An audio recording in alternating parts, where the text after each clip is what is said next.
Hello বন্ধুরা, কেমন আছেন? আমি আজকে ফ্যাটি লিভার ডিজিজ সম্পর্কে কিছু কথা বলবো।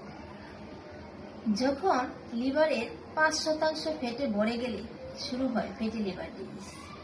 ফ্যাটি লিভার ডিজিজ ফ্যাটের পরিমাণের উপর নির্ভর করে 3টি গ্রেডে ভাগ করেছে। ফার্স্ট গ্রেড 5 থেকে 10%, সেকেন্ড গ্রেড 10 থেকে 25%, থার্ড গ্রেড 30%-এরও বেশি লিভার ফেটে পড়ে যায়।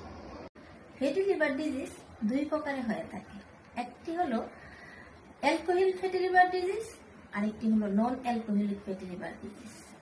এই ফ্যাটি লিভার ডিজিজ আমরা যদি যথাসময়ে ব্যবস্থা গ্রহণ না করি তাহলে কি পরিণতি হবে?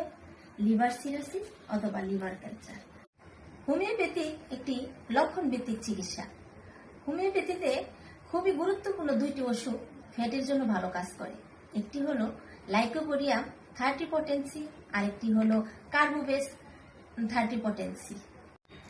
লাইকোপোডিয়ামের লক্ষণ হলো পেটে প্রচুর গ্যাস হয়, খাবার হজম হতে চায় না, পেট ফুলে ওঠে।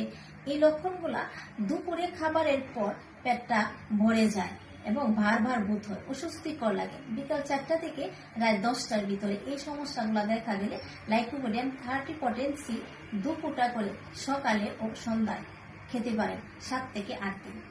আরেকটি ওষুধ কার্বোবেস। এই পেশেন্টে যে খাবারই খায় সেখানেই পেটে প্রচুর গ্যাস হয়, টক ডেকুরাট আসে এবং গলা জ্বলে। সেখানে কার্বোবেস 30 পটেন্সি 2 ফুটা করে সকালে ও সন্ধ্যায় 7 থেকে 8 দিন। আপনাদের যে কোনো সমস্যা ও পরামর্শের জন্য আমাদের পেজের হোয়াটসঅ্যাপ নম্বরে যোগাযোগ করতে পারেন। ধন্যবাদ।